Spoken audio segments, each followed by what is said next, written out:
Welcome to the second panel discussion for the Yidan Prize Conference Europe 2021. This panel session is titled Innovating Methods and Systems, a Scientific Approach to Improve Teaching. My name is Susan James Relly and I'm going to be the moderator for this session. We have a fabulous speaker panel. First is Professor Carl Wieman, Professor of Physics and Professor in the Graduate School of Education and DRC Chair at Stanford University. He is the Yidan Prize for Education Research Laureate 2020.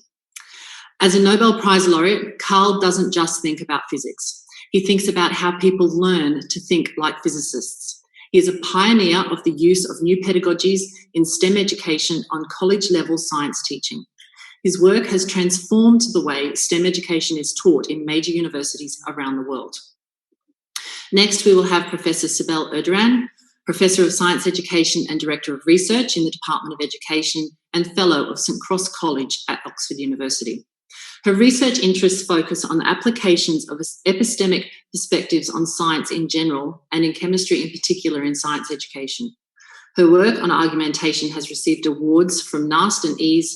More recently, Sibel has written extensively on how public responses to the pandemic highlight the need for improved science education. Our third panel member is Professor Thomas Kane, an economist and Walter H. Gale Professor of Education at the Harvard Graduate School of Education. During President Clinton's first term, Tom served on the Council of Economic Advisors. He is also a member of the Yidan Council of Luminaries. His research has greatly influenced policymaking on a vast number of education topics in the US, ranging from K-12 education to higher education. He has researched the effectiveness of charter schools, teacher education and certification, education policy, affirmative action, and education finance. Last but not least, we have Professor Larry Hedges, who is the chairman of the Department of Statistics at Northwestern University, a Yidan Prize for Education Research Laureate 2018, and member of the Yidan Council of Luminaries. Larry is one of the most influential applied statisticians in the world. He sees three ways to strengthen educational research: creating rigorous methods for research, training researchers, and improving how research findings are shared.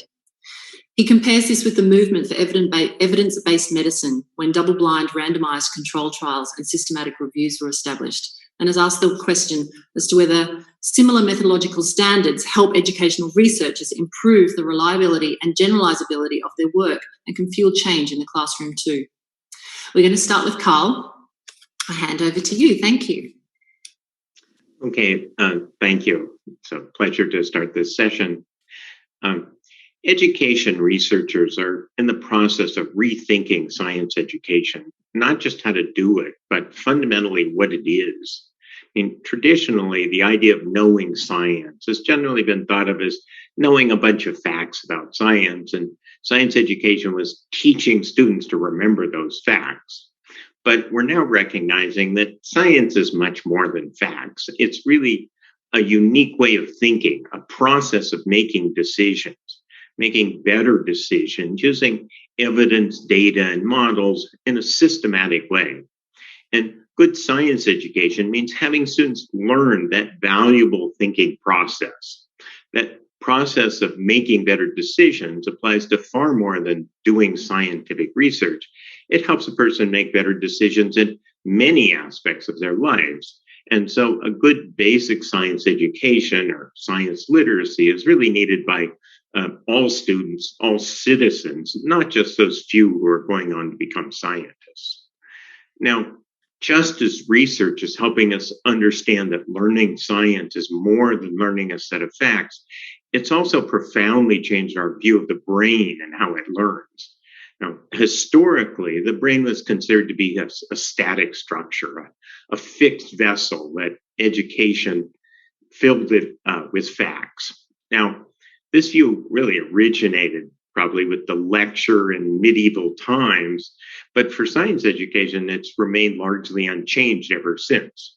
And in this old-fashioned model of learning, the education system gave the learner knowledge, but it was thought that what the learner could do or could not do with that knowledge, that depended largely on these fixed capabilities of their brain, not of the education they received.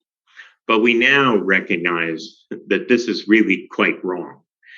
In recent decades, research from three areas: the cognitive psychology, looking at how people learn, neuroscience, looking at how the brain functions, and the relative effectiveness of different teaching methods from university science classroom gives us a very different view of the brain and its learning.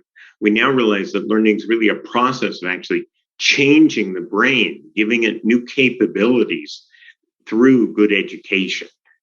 And this research is giving us a new paradigm for thinking about learning and education, and also very different ideas about what is good teaching.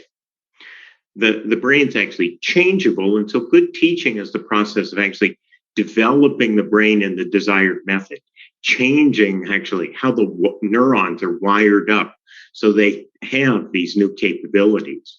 And the brain primarily learns these capabilities, learns the capabilities that it practices. Very similar to a muscle getting stronger if that particular muscle is exercised vigorously. In the case of the brain, it's strengthening the relevant connections between neurons in response to vigorous mental exercise or effort.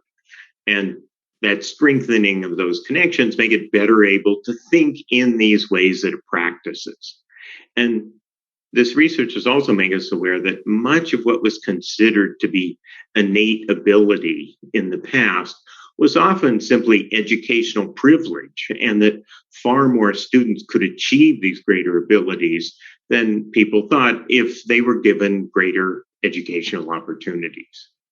Now, in the kind of research that I and others like me do, we look at how well university students can learn to solve meaningful science problems. Not just can they do standard exam questions, but can they use the knowledge and reasoning processes of science to make better decisions, solving realistic problems they might encounter in the future. And then we teach them using different methods, and we measure, compare the methods and see which are the most effective at achieving this meaningful learning that we desire. And there are a number of technical reasons why this kind of research is actually giving cleaner results as to which teaching methods are most effective than education research has been carried out many years in the lower grade levels with broader populations. Now, one thing we can clearly see is that being able to do well on the typical science class exam requires a very different sort of cognitive process from those that are needed to solve problems that a scientist might encounter, or to appropriately apply the reasoning of science to make better decisions about things that will occur in a person's life. And these are decisions that will, of course, affect the health and safety and of the individual and the health of the environment and their community. And so those are really what we care about. Well, we have lots of data showing students can do well on the traditional exams, but they're really quite unable to use the process of science to make these decisions outside the classroom. But the good news is that our studies have shown how to fix this, how to teach differently to get much better learning. We see that developing these new desired capabilities is achieved by teaching that has the brain intensively practicing the thinking we want to develop.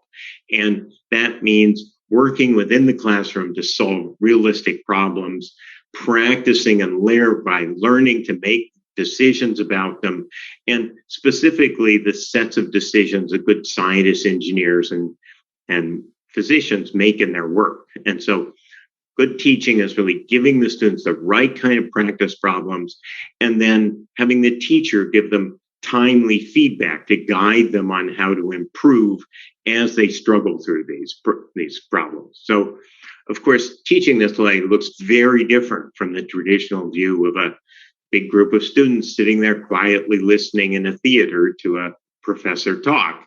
Instead, it has the students actively engaged in solving problems, arguing, discussing with their classmates about different approaches, while the teacher is monitoring how they're doing, giving occasional guidance, and then targeted feedback to help them better improve. So it's really much like what a good athletic coach does, but they're learning mental rather than physical skills. We also have new technologies that are helping to provide this better teaching. I've been involved with developing this interactive online simulations for teaching science through something called the PhET project. And this creates this free online simulations that are now used hundreds of millions of times a year in some 200 countries. And these simulations allow students to explore and discover the science at their own pace, freed from much of the barriers of technical language. So it allows the students to both practice the process of scientific discovery as they're also learning the ideas and the model of science being revealed to them really through these unique capabilities of the computer to support productive and safe exploration and enhanced visualization. Now, just to finish up, while this research has given us powerful new insights on teaching and learning, the field's young, we still have lots to learn. What really are the best ways to exercise the student's brain so these particular capabilities are developed in the most effective and efficient way? We're still learning and will continue to learn how to improve that for many years. Unfortunately, that's not what's going to limit how soon we can attain the enormous educational progress that the research shows is possible if we convert from our old-fashioned ways of teaching to these new research-based methods. That length of time is going to be determined by the time it takes people to change from deeply entrenched beliefs, specifically the pervasive belief that good teaching is about filling a student's brain up with facts by having them passively listen to a lecture. Now, while I hope it won't take too long for this change, one has to be a little realistic looking at medicine and what's happened there. The first experimental demonstration of a dramatic decrease in infections when doctors wash their hands between patients, well, it took several decades after that before hand washing became a standard practice in hospitals. It took about the same length of time between Pasteur's demonstration of the value of pasteurizing milk until infected raw milk was no longer widely sold. And just as those research-based changes provided tremendous health benefits, saved millions of children's lives, really, we need to provide all children with the research-based improvements in education that are possible. And hopefully they won't have to wait many decades for that to happen. Thank you. And Sibel, I guess now I turn it over to you. Thank you, Carl. I think some of the things that I'll be talking about will resonate with the comments raised by Carl. But I want to start with a reflection on secondary school curriculum in thinking about innovation in education. We tend to organize the secondary school curriculum around specific subjects, such as science, history, and geography. These subjects are taught separately in silos. Concepts in different subjects are rarely linked in traditional curricula. Do we expect that the students will somehow make these links themselves? In some subjects, even the sub-disciplines are segregated. For example, in my field, science education, in upper secondary schools, science is typically taught as separate subjects of chemistry, biology, and physics, with perhaps occasional efforts to interlink them. Yet, as the current pandemic context highlights, many real-life problems require understanding of concepts from different subjects in a coherent fashion, in a network of ideas. Understanding the COVID-19 pandemic requires that we understand, among other things, the biology of a virus, the chemistry of particle diffusion, the mathematics of infection rates, the economics of lockdowns, and the politics of science communication. When the curriculum is designed and delivered as segregated subjects without cross-subject links, we can expect that the students will continue to emerge from schooling with disconnected ideas. This means that the students will not be empowered enough to make sense of their world in a holistic sense. Separation of subjects is in sharp contrast to the interdisciplinary character of innovation. Many innovative endeavors of society require thinking across disciplinary boundaries. Continue with the pandemic theme, let me give a recent example about policymaking in Germany. A panel of experts was convened there to advise on how to deal with the pandemic. The panel brought together not only scientists, but also other professionals, such as philosophers and historians. All these stakeholders have been playing a major role in advising public policy about the pandemic. Why a philosopher, you might ask? A philosopher may seem like an odd choice of a stakeholder in solving such a public health crisis. A philosopher was included in the panel because he could ask apparently difficult questions that might otherwise be overlooked. That expertise in philosophy would provide an advantage in scrutinizing the arguments shared in panel discussions. Interdisciplinary engagements can be useful, but that does not mean that we dismiss disciplines altogether. Rather, it means that students can make sense of ideas that are compartmentalized to the point of being unhelpful in making sense of the broader world. Understanding how a discipline or a domain knowledge works is critical for interpreting why and how professionals do what they do, and hence why we should include relevant content in the curriculum. Conceptual analysis of disciplines can help clarify our understanding of what we mean by a discipline in the first place.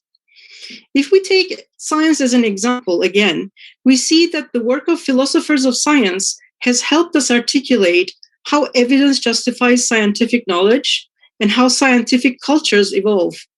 Such explorations are not mere intellectual journeys. In the past year, we as the public have been put in a position to interpret data and evaluate claims practically every single day when scientists presented data about COVID-19 on national televisions. The skill of critical engagement with ideas is not a luxury. It has become a necessity in contemporary society. The pandemic has exposed a face of science that has caught the attention of philosophers of science for decades. That science isn't just about a body of established facts, and Carl just referred to that very point. There's a face of science that is often ignored in school science, and that this is how science engages in a process of debate and discussion among a community of professionals working in research institutions, where sometimes some ideas are endorsed and others are abandoned in light of emerging evidence. Scientists engage in peer review processes where they scrutinize evidence. The diversity of the scientific community helps establish the norms for the certification of knowledge. Scientific ideas can and do change in time if the evidence calls for a change. Furthermore, science isn't only a way of thinking and knowing. It is also a system of social values. Social values such as honesty about data, freedom to explore new questions, and respect for intellectual property. Such norms, practices, and values of professional communities, like those of scientists, are pointing to how learning environments need to be designed in order to maximize authentic experiences for students. We have observed in an analysis of science curricula from around the world that these are relatively underemphasized aspects of disciplines for secondary students. Educational research, on the other hand, has highlighted the importance of active engagement of students in their learning.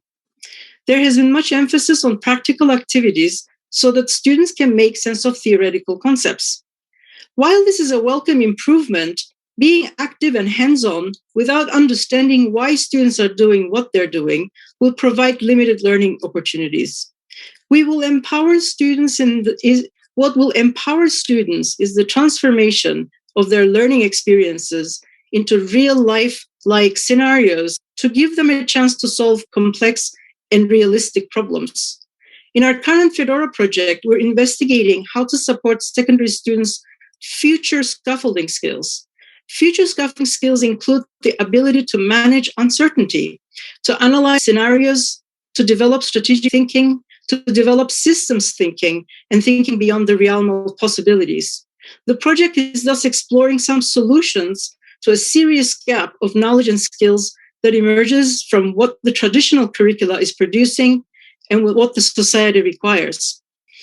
Empirical research on students' learning, as well as conceptual analysis about features of professional communities, have given us some guidelines for curriculum reform.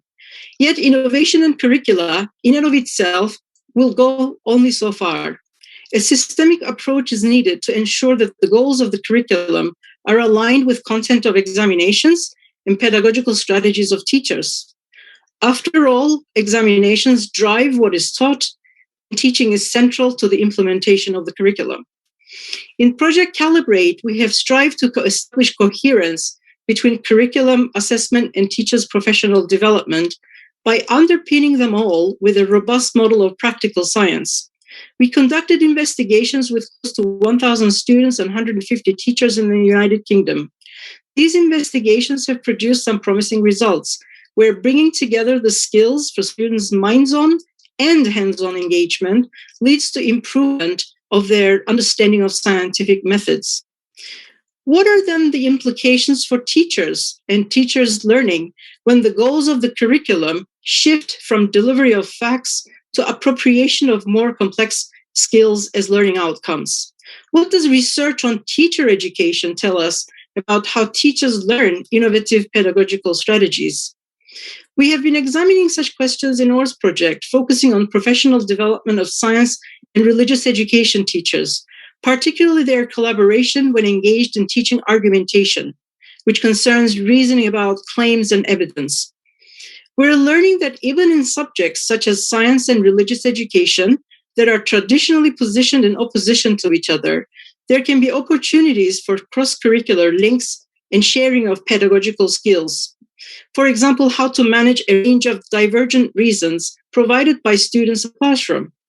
We're learning that curriculum innovation needs to be reinforced through teachers' professional development, where teachers are empowered to experiment, to reflect, to learn with and among colleagues in a supportive community.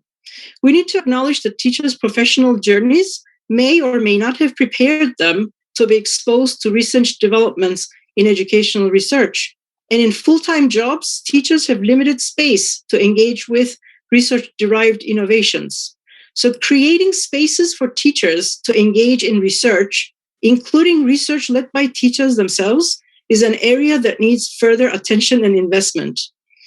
Empirical research coupled with conceptual analysis is contributing to our understanding of what innovation means for curriculum design and implementation. If we're aiming to support students to function effectively in society, as well as in their future jobs, we need to ensure that the curriculum encourages cross-subject learning, along with learning of subject knowledge, norms, and values. We need to develop empirically based design principles for structuring teacher learning communities and to enable teachers' engagement in research into innovative pedagogies. Finally, we need to forge alignments between curriculum, instruction, and assessment. Ultimately, educational innovation will materialize in practice when we move away from students and teachers being passive consumers of disconnected curricula towards being active agents of their knowledge and learning, where they engage with robust curricula that are well aligned with assessment and professional development. Thank you. And now I'm going to pass on to Thomas. Over to you. Great. Thanks, Sibel. So I bet everyone watching this panel can think of at least one teacher who changed their lives. I think of Gertrude Sherman, who taught me in 5th and 6th grade with a relentless focus on English grammar. And in high school, Mr. Vonnie Hicks taught me to love scientific inquiry amidst the overwhelming smell of formaldehyde while dissecting frogs in biology class.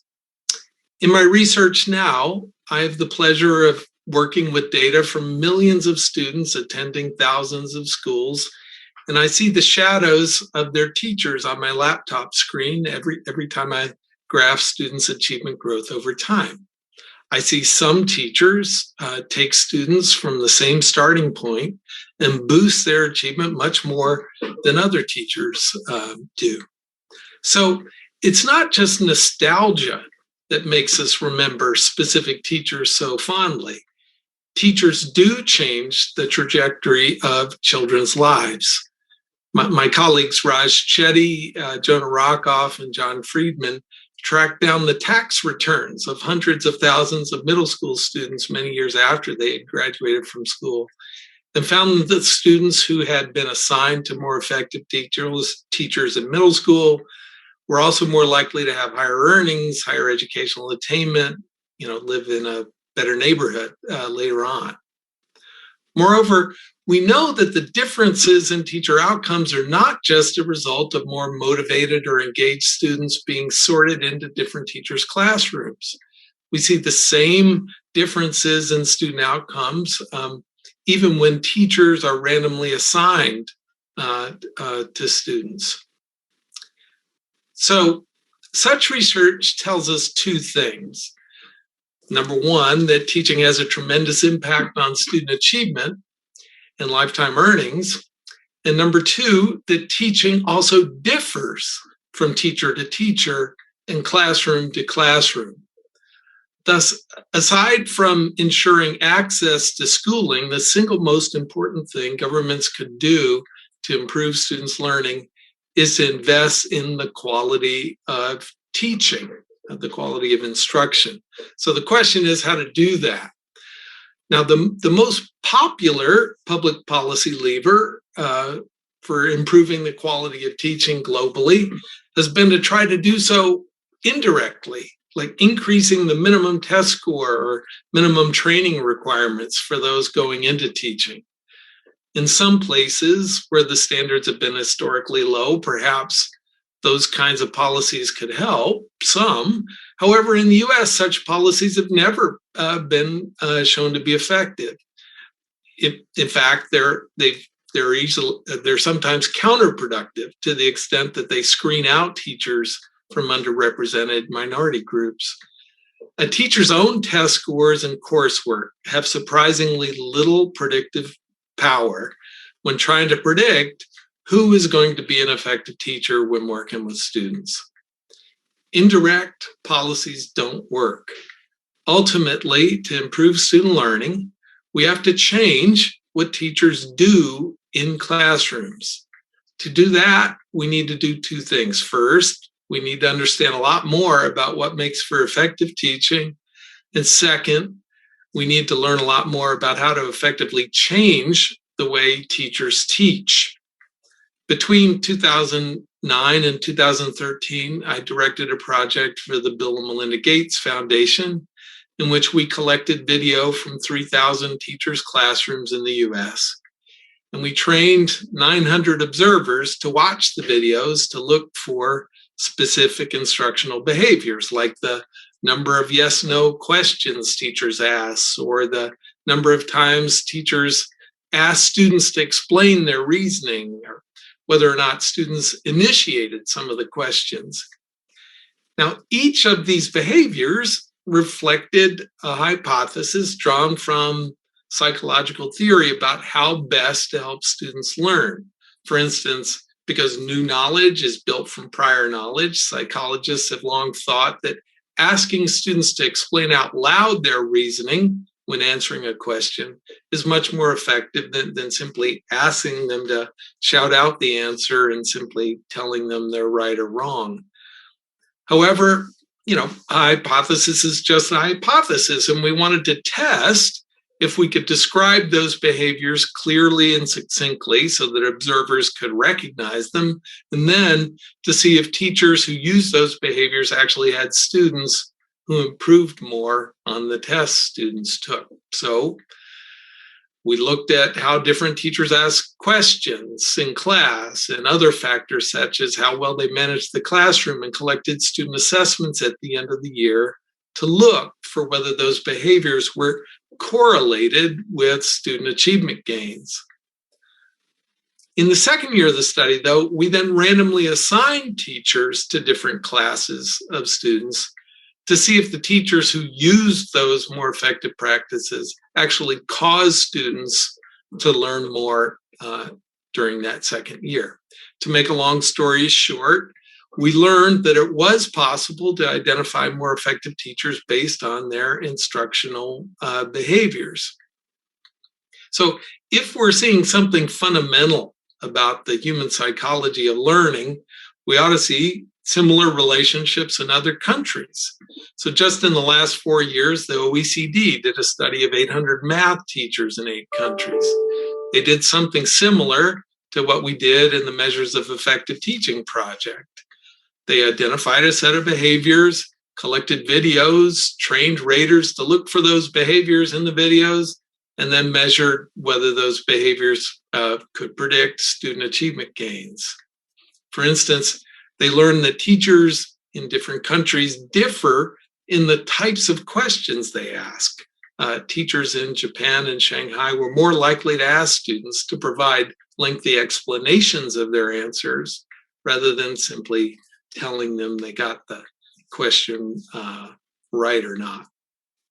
So while we've made some progress in identifying effective teaching practices from studying videos, it's a hard slog since collecting video and training observers is arduous and expensive. However, we've made much less progress in figuring out how to persuade existing teachers to use those practices in their own teaching. And that's the next step in this work. Adult behavior change is difficult. That's true, even when the behavior is something very simple, like trying to get people to stop eating dessert or donuts, or trying to get people to stop smoking cigarettes or to get more exercise. It's much more difficult when the behavior is more complex, like trying to get teachers to ask students to explain their reasoning or engaging students in a discussion. We've got some work to do in boiling down the teaching behaviors we seek into bite-sized chunks that teachers can hold in their working memory long enough to practice and then give them feedback. In the Measures of Effective Teaching project, we were surprised by how often we heard from teachers that seeing their videos before they uploaded them back to us had been the most valuable professional learning opportunity they'd been given, to be able to see themselves teach. The teachers who are struggling are doing so often because of things they're not noticing or teaching behaviors they didn't realize they are doing or not doing. So a key component of behavior change, just like a bathroom scale or a bathroom mirror, is getting teachers to notice things that they are not noticing in the first place. Using video to help teachers see themselves teaching will be a key part of improving teaching. So the single most important barrier to improving teaching is the expectation in many countries that each individual teacher will develop their own personal teaching styles in the privacy of their own classrooms. It may be expected that prospective teachers will be open to training and feedback while preparing to teach. However, without the immediacy of a classroom and real students, it is difficult for those theoretical ideas about effective instruction to stick. To stick, new behaviors need to be practiced, as Carl and Sibel were saying before. And that means that working with teachers in classrooms once they're on the job. Now, the view of teaching as a private matter, which unfortunately has gotten tangled up in the politics of teachers' unions and teacher evaluation laws, ensures that any improvement cannot extend beyond the career of an individual teacher. While perhaps dynamic and improving within a given teacher's career, teaching becomes stagnant from one generation to another, and there are persistent differences from one country to another. Teaching becomes culture-bound as teachers end up teaching largely the way they were taught. To improve teaching, we need to study teaching. We need to make teaching less of a private creation and more of a public good. We need to refine our hypotheses about what makes for effective teaching, and we need to test them against measures of student learning. We also need to systematically study how to train teachers to use those behaviors. So to improve student learning, we need to improve teaching. And that means wading into the complex, still mysterious behaviors that help children learn. We've started, and I hope this meeting and others will lead to a sustained international discussion about teaching.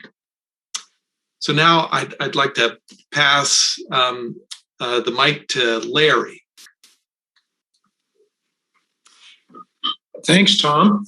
It's a pleasure to be at this conference and to be part of a distinguished panel of researchers like this one, and especially so because the previous presenters have spoken eloquently and given terrific examples of how teaching and learning can be improved through a scientific approach to education.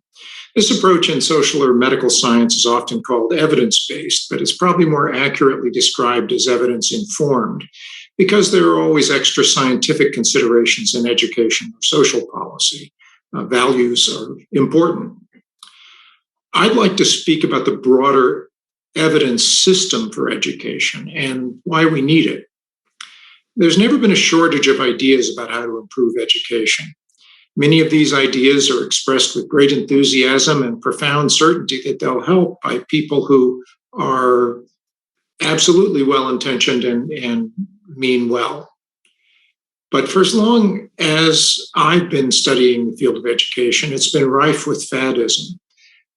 New ideas are widely embraced with the belief that they'll change everything and then discarded as enthusiasm fades, usually before those ideas have been fully tested and evaluated. And that's led me to say that the greatest danger facing education, or at least the greatest threat to education improvement, is belief in panaceas. The pattern of expecting great things of untested interventions, widely adopting them, and then discarding them before they're rigorously evaluated has two unfortunate consequences, I think. The most obvious is that there's less progress than we might have made if we'd systematically evaluated the interventions and selected the most effective ones for wide-scale adoption. But there's a less obvious and still important consequence, and that is that it leads to a distorted sense of proportion between causes and effects. People seem to be willing to believe that social and educational interventions that are relatively small and cheap can have highly disproportionate effects.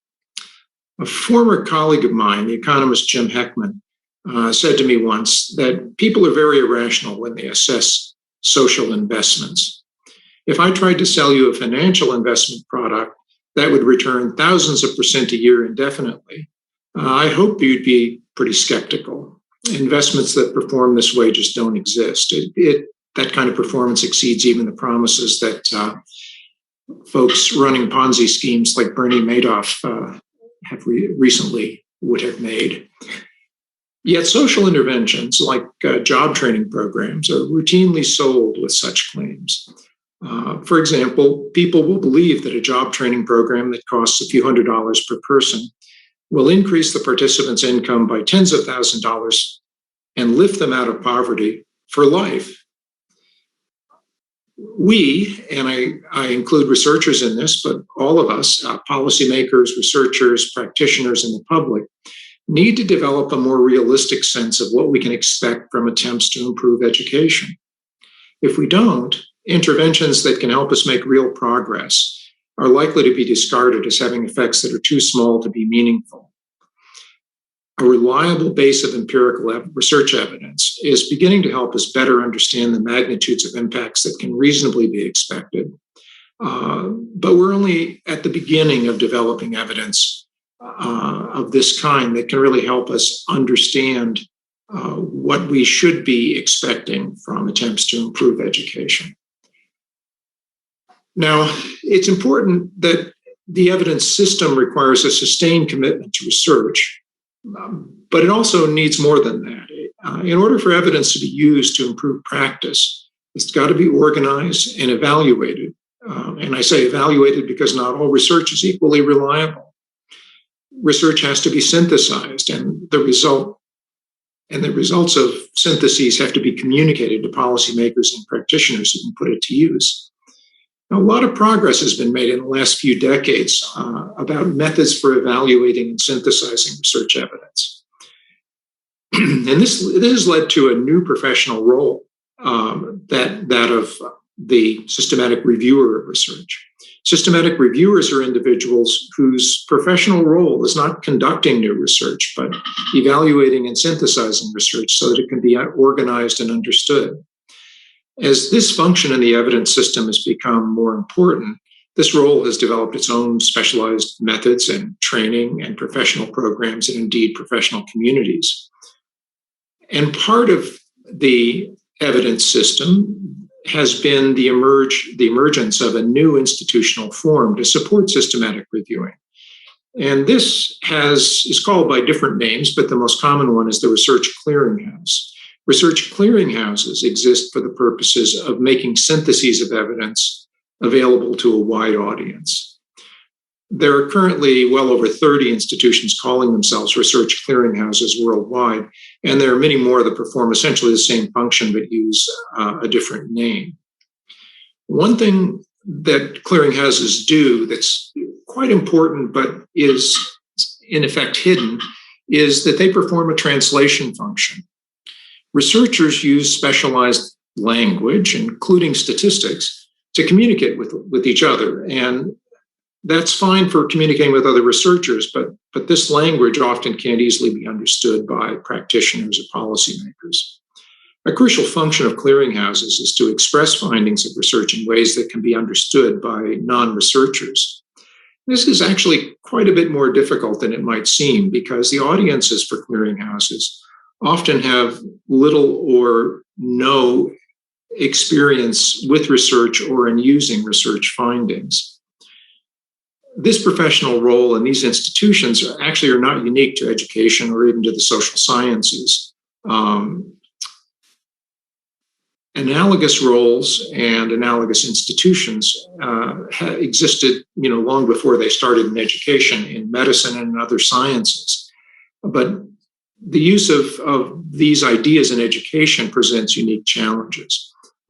The education efforts are really still in their infancy and they're imperfect, but they're going to need to be nurtured if we're to make progress.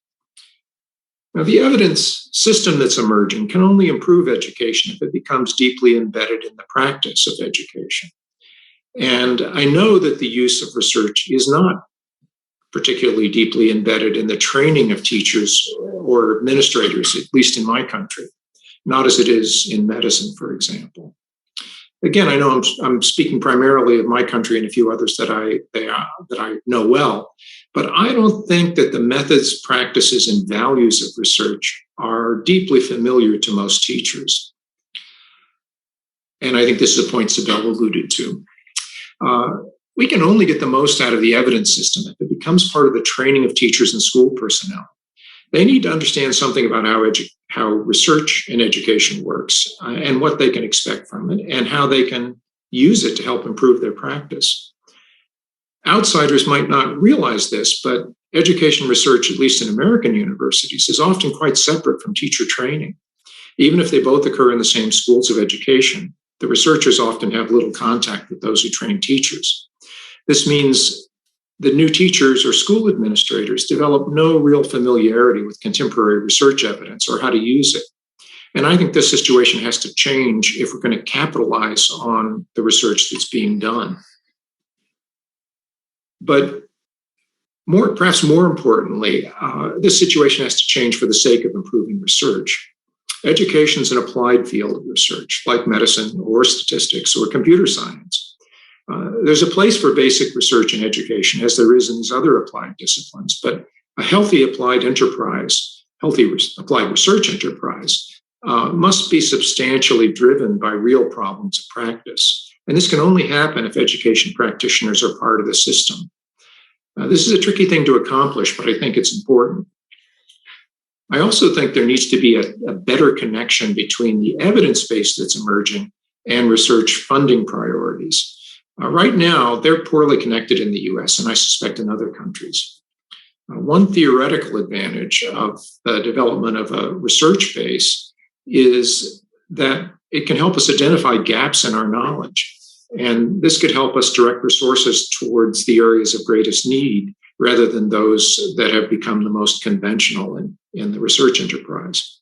Now, as a researcher, I'm pretty skeptical of outside efforts to organize research. And so what I'm about to say, I say with that skepticism of outside control of any research enterprise. But I think education could benefit from some sustained and coordinated investments in programs of research designed to address particular problems of most importance. And I'll just close by saying that I'm optimistic that the evidence system in education is the key to bringing about a better education for all children. But I don't think it's inevitable that it will.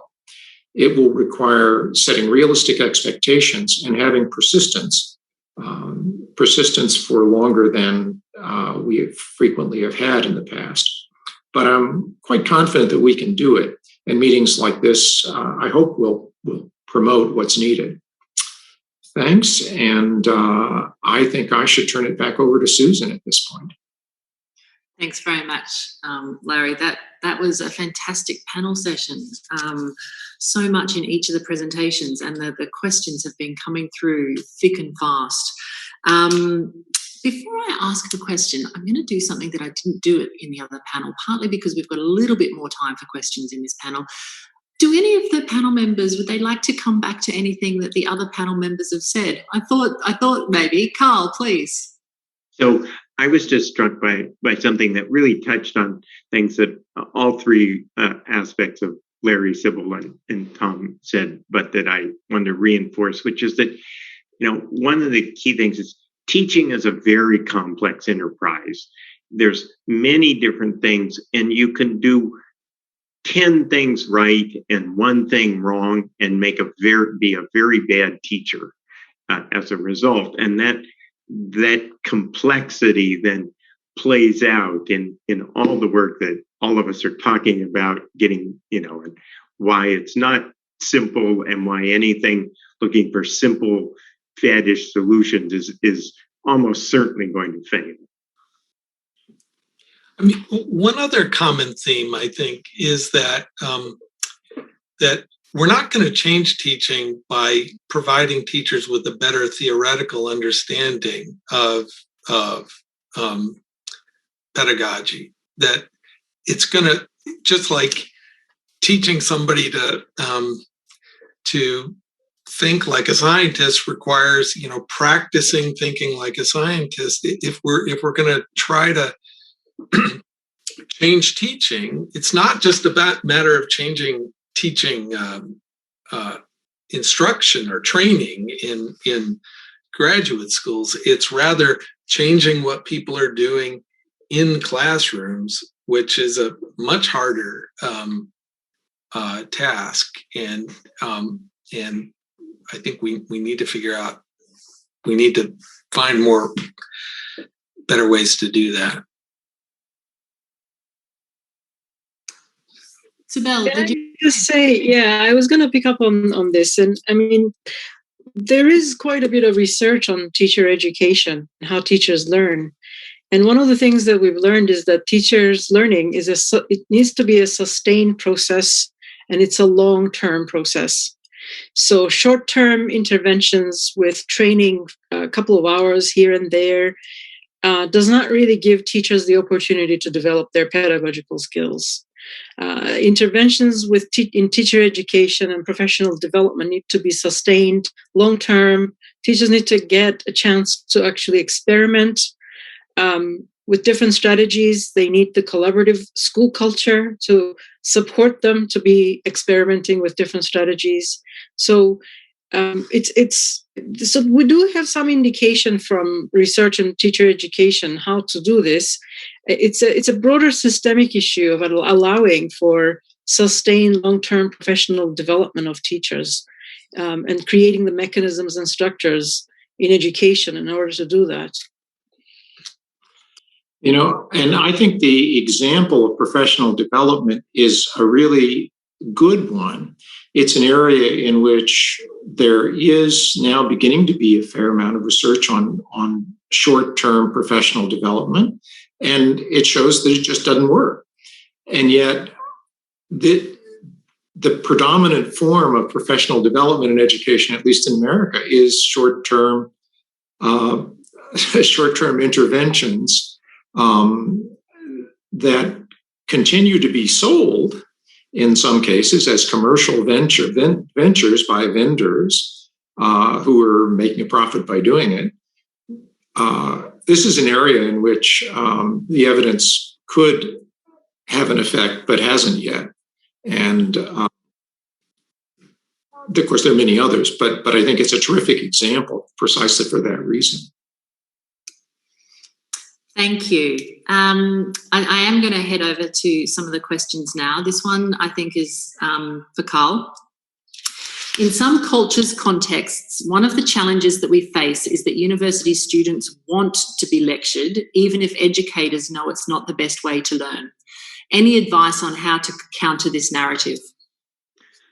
Yeah, so I'll just say it's an incorrect narrative that we made a massive change in the teaching program I ran at University of British Columbia, and we started out from the beginning recognizing we needed to bring the students along with this, and we sort of systematically examined why students would feel different ways and what was needed to convince them. And we showed it was overwhelmingly, if you made them realize they weren't guinea pigs in someone's experiment, but rather these were changes based on good evidence to help them learn, and they could see then they'd get much more engaged. They found the use of the class time much more rewarding. Then, in fact, it was the student resistance was really not a problem if you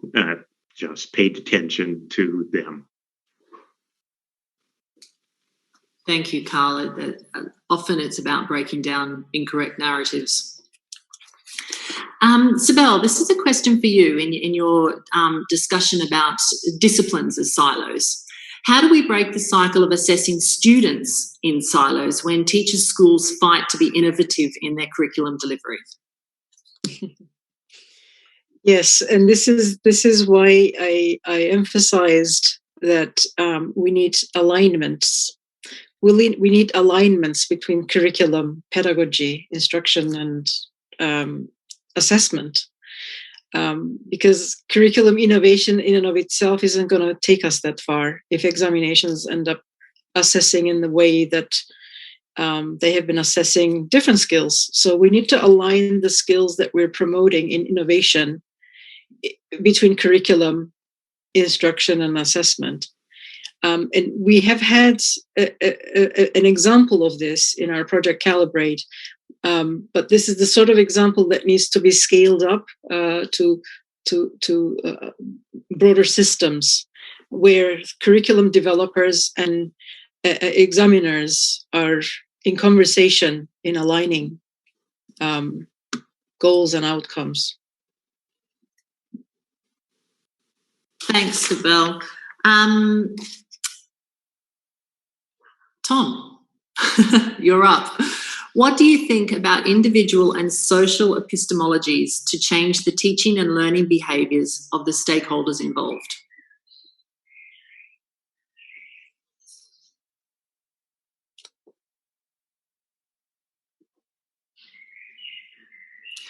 Tom, your microphone's not on. So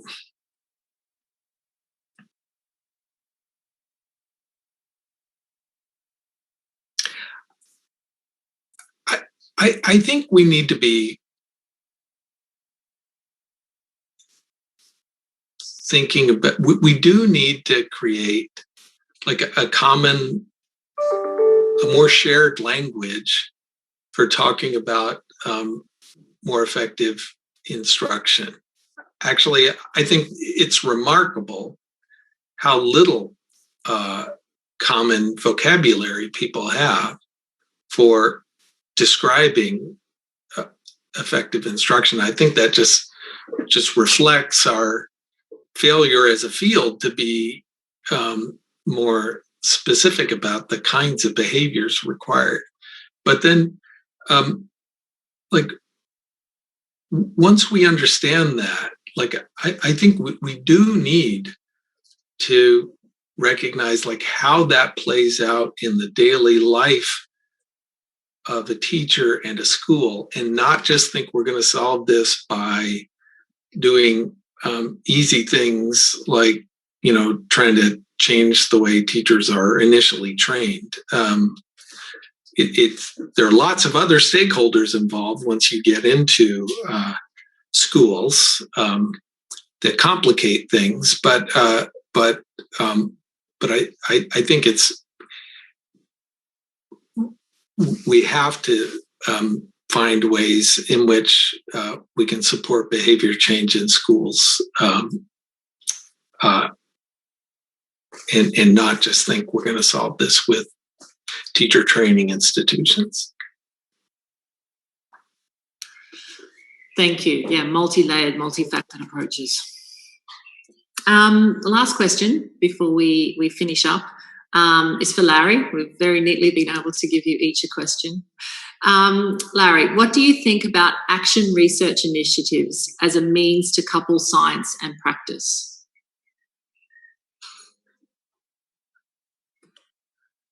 I think action research is something that means somewhat different things to different people.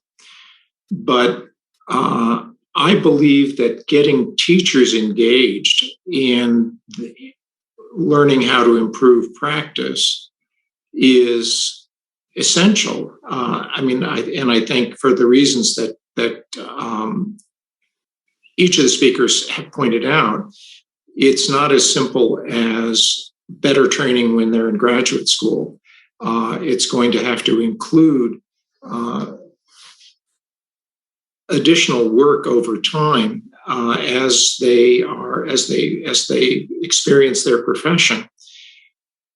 And so if action research involves not just engaging those teachers in receiving from us, but in helping us frame questions better and help answer those questions, then it's a good thing. The potential problem with action research that I have is that sometimes it devolves into something that is not really research. Now, I think that certain kinds of action research are part of this whole evidence system. We don't need just one way to do research. We need a lot of different kinds of research, and I think this is one of the portfolio of things we need to be doing. Thank you, Larry. I completely agree. I am drawing this session to a close to give everyone just a chance to stand up before we move directly into the summary and conclusions from Professor Joanne Baird. I would like to thank Carl, Sibel, Tom and Larry very, very much for participating in the panel. It was wonderful to watch you all and see points of agreement and thought as you were speaking. It made it feel like we were actually together. Thank you very much for your time. Really appreciate it. The questions that came through, the comments, everyone really enjoyed it. So I am going to finish up here. Audience, a slide will come up. Please stay in this session. There is no other session to go to. You stay in this one and we will be back on screen at 5:15. Thanks very much.